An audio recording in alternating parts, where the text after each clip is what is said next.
نحمده ونصلي على رسوله الكريم أما بعد فأعوذ بالله من الشيطان الرجيم بسم الله الرحمن الرحيم من كان يريد حرث الآخرة نزد له في حرثه ومن كان يريد حرث الدنيا نؤته منها فما له في الآخرة من نصيب أم لهم شركاء شرعوا لهم من الدين ما لم يأذن به الله ولولا كلمة الفصل لقضي بينهم فإن الظالمين لهم عذاب أليم صدق الله العلي العظيم ونحن على ذلك لمن الشاهدين والشاكرين والحمد لله رب العالمين۔ میرے معزز سامعین، میں نے آپ کے سامنے قرآن کریم کی دو آیات مبارکہ تلاوت کی ہیں۔ دعا ہے کہ اللہ رب العزت حق اور سچ بیان کرنے کی توفیق عطا فرمائے، مجھے اور آپ کو اس پر عمل کرنے کی توفیق عطا فرمائے۔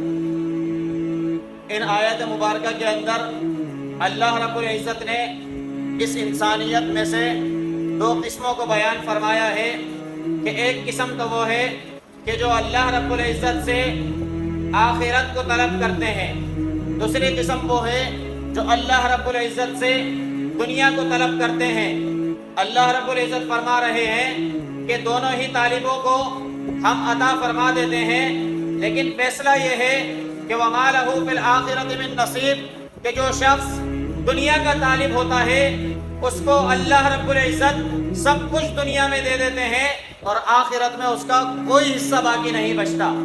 اور جو لوگ دنیا کے طالب بن کر دنیا کے اندر اللہ رب العزت کے فیصلوں کو تبدیل کرتے ہیں، اللہ رب العزت کے قوانین کو تبدیل کرتے ہیں، اللہ رب العزت کی رعایا کے معاملے میں جو حقوق اللہ رب العزت نے بنائے ہیں، جو حقوق اللہ رب العزت نے مزین اور مرتب کیے ہیں، ان حقوق سے دور دور تک کوئی تعلق نہیں رکھتے۔ تو اللہ فرماتے ہیں شرکاء شرعوا لهم من الدین کہ انہوں نے شریک بنائے ہیں کہ جو ان کو دین کے بارے میں شریعت بتا رہے ہوتے ہیں، ایسی شریعت بتاتے ہیں، ایسا راستہ بتاتے ہیں ما لم یأذن بہ اللہ کہ جس کی اللہ اجازت نہیں دیتے۔ اگر اللہ رب العزت کی طرف سے فیصلہ نہ کیا ہوا ہوتا، اللہ نے قیامت کا وقت مقرر نہ کیا ہوتا، اللہ نے ان کا دنیا سے جانے کا وقت مقرر نہ کیا ہوتا، تو اللہ رب العزت ان کے بارے میں فیصلہ فرما دیتے، اللہ ان کو نیست و نابود فرما دیتے۔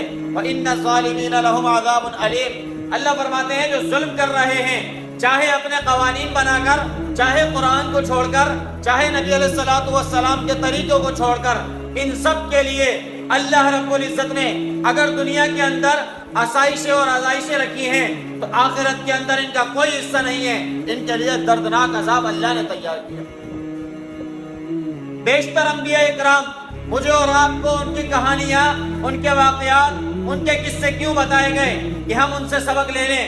موسیٰ علیہ السلام کے دور میں، موسیٰ علیہ السلام کے وقت میں فرعون جیسا جابر بادشاہ موجود تھا جو فرعون کے مقابلے میں کھڑا ہوا تھا کہ انہوں نے ہمارے ایک بندے کو مار دیا۔ موسیٰ علیہ السلام کے پیچھے فوج لگا دی۔ موسیٰ علیہ السلام نے کوئی ناجائز راستہ نہیں ڈھونڈا بلکہ اللہ سے مدد طلب کی۔ اللہ نے راستہ دکھایا اور مدین کی طرف چلے گئے جہاں پر محنت مزدوری کی۔ اللہ نے ان کو اہلیہ بھی عطا فرما دی، اللہ نے دنیا بھی عطا فرما دی، اللہ نے تقویت بھی عطا فرما دی، اللہ نے پشت پر شعیب علیہ السلام جیسی شخصیت کا ہاتھ بھی رکھ کر بتا دیا کہ تم جب ناحق کو چھوڑ کر حق کی جستجو کرو گے تو اللہ رب العزت تمہارے ہر خانے کو پر کر دیں گے، اللہ ہر پیمانے میں، اللہ ہر فیکلٹی میں، اللہ ہر شعبے میں تمہاری مدد فرما دیں گے۔ لیکن اگر موسیٰ علیہ السلام حق کو چھوڑ کر، حق کی جستجو کو چھوڑ کر فرعون کے دربار میں چلے جاتے تو کیا اس طریقے کی کامیابی بن جاتی؟ ہرگز نہیں بنتی۔ انبیاء کی زندگی مجھے اور آپ کو یہی سبق دے رہی ہے، کتنی ہی پریشانی آ جائے، وقت کا بادشاہ ہے، 16 لاکھ افواج کا مالک ہے، ایک بندے کے پیچھے لگا ہے، وہ ایک بندہ اللہ کے طریقے کو چھوڑنے کے قریب نہیں آتا، اللہ کے راستے پر چلتا رہتا ہے، اللہ سارے مسائل حل کر دیتے ہیں۔ یہی بندہ خود تقویت حاصل کرنے کے بعد اپنے بھائی کے ساتھ فرعون کے دربار میں اللہ کے حکم سے جاتے ہیں۔ اللہ فرماتے ہیں اب جاؤ اس کو دعوت دو۔ اللہ کیسے چلا جاؤں؟ وہ تو میری تلاش میں نکلا ہوا ہے، مجھے طلب کرنے کے لیے نکلا ہوا ہے، مجھے پکڑ کر گرفتار کرنے کے لیے اس کی رعایا ڈھونڈتی پھر رہی ہے، میں اس کے سامنے کیسے چلے جاؤں؟ اللہ نے کہا آپ جاؤ، ہم آپ کی مدد فرما دیں گے۔ پھر اللہ نے نصیحت بھی فرما دی، اچھے الفاظ اس سے کہنا، موسیٰ علیہ السلام دربار میں گئے، دین کی دعوت بھی رکھی۔ وہی فرعون جو سارے کے سارے لاؤ لشکر سمیت موسیٰ علیہ السلام کو دبانے کے لگا تھا، ان کی شریعت کو دبانے کے در پہ تھا، ان کے قوانین کو دبانے کے در پہ تھا، وہی ان کی بات کے سامنے لاجواب ہو کر رہ گیا۔ موسیٰ علیہ السلام نے عصا پھینکا، اس نے جادوگروں سے کہا جی اپنے اپنے جادو دکھاؤ اور اس کے جادو کو ختم کر دو۔ اللہ رب العزت نے ان سارے جادوگروں کو موسیٰ علیہ السلام کی نبوت کی حقانیت دکھائی۔ فرعون کے اوپر موسیٰ علیہ السلام کی نبوت کی اس حقیقت کو کھول دیا، لیکن وہ اس نبوت کے سحر کو سحر سمجھا، نبوت کو نبوت نہ سمجھا، اللہ کی مدد اور نصرت نہ سمجھا۔ اس نے کہا یہ سارے جادوگر تمہارے شاگرد ہیں، تمہارے سکھائے ہوئے ہیں۔ موسیٰ علیہ السلام کی یہ شریعت، یہ طریقہ، یہ واقعہ مجھے اور آپ کو سکھا رہا ہے کہ بھاگنے کے راستے نہ ڈھونڈو، اللہ کے راستے پر آ جاؤ، حق کے راستے پر آ جاؤ، شریعت کے راستے پر آ جاؤ، اللہ کو راضی کرنے کے در پر آ جاؤ، اللہ بھی راضی ہو جائیں گے، اللہ تمہاری زندگی بھی بنا دیں گے، اللہ آخرت بھی بنا دیں گے۔ یہ آیت مجھے اور آپ کو بتا رہی ہے من کان یرید حرث الآخرہ، جو دنیا آخرت کی کھیتی کو چاہتا ہے، نزد لہ فی حرثہ، اللہ اس کی آخرت کی کھیتی کو بڑھا دیتا ہے۔ لیکن جو دنیا کا طالب بن کر رہ جائے، دنیا کو سب کچھ سمجھ لے، وہ اس دنیا کے اندر ہی غرق ہو کر رہ جاتا ہے۔ ایک حدیث مبارکہ میں آتا ہے کہ تم دنیا کو راضی کرنے کے لیے، دنیا کو حاصل کرنے کے لیے جو کچھ خلاف شریعت کام کر رہے ہو، اللہ اور اللہ کے نبی کے بتائے ہوئے طریقے کے خلاف کام کر رہے ہو، جن لوگوں کو تم راضی کرنا چاہتے ہو وہی تمہارے لیے وبال جان بن جائیں گے، وہی تمہارے گلے کا پھندا بن جائیں گے، وہی تمہیں اٹھتے اور بیٹھتے نگلے نہیں جائیں گے، وہی تمہارے لیے کام میں رکاوٹیں بن جائیں گے۔ لیکن جب اللہ کو راضی کریں گے، اللہ کو راضی کرنے کے لیے حق کی جستجو کریں گے، نبی علیہ السلام کو راضی کرنے کے لیے ان کے طریقے کی اتباع اور پیروی کریں گے، اللہ بھی راضی ہو جائیں گے، اللہ کے نبی بھی راضی ہو جائیں گے، دنیا بھی مل جائے گی، آخرت بھی مل جائے گی، جیسے موسیٰ علیہ السلام کو اللہ نے ہر میدان میں کامیاب کر کے دیا۔ اسی طریقے سے عیسیٰ علیہ السلام کا واقعہ لے لیں، صالح علیہ السلام کا واقعہ لے لیں، قوم عاد کا واقعہ لے لیں، ہود علیہ السلام کا واقعہ لے لیں، قوم شعیب کا واقعہ لے لیں۔ یہ سارے انبیاء نے اپنی پوری قوم کے مقابلے میں حق کو پیش کر کے دکھایا۔ نوح علیہ السلام کی پوری 1000 سال سے زائد کی زندگی حق کو پھیلانے کے لیے لگی، ایمان لانے والے کوئی نہیں تھے، چند لوگ ایمان لائے۔ 18 سے 80 تک کی روایتوں میں آتا ہے کہ اتنے لوگ 950 سال کی تبلیغ میں ایمان لائے۔ کیا لوگ اس وقت موجود نہیں تھے؟ کیا لوگ تھے نہیں؟ یا دنیا میں آبادی کم تھی؟ ایسا نہیں ہے، بلکہ حق کو تسلیم کرنے والے کم تھے۔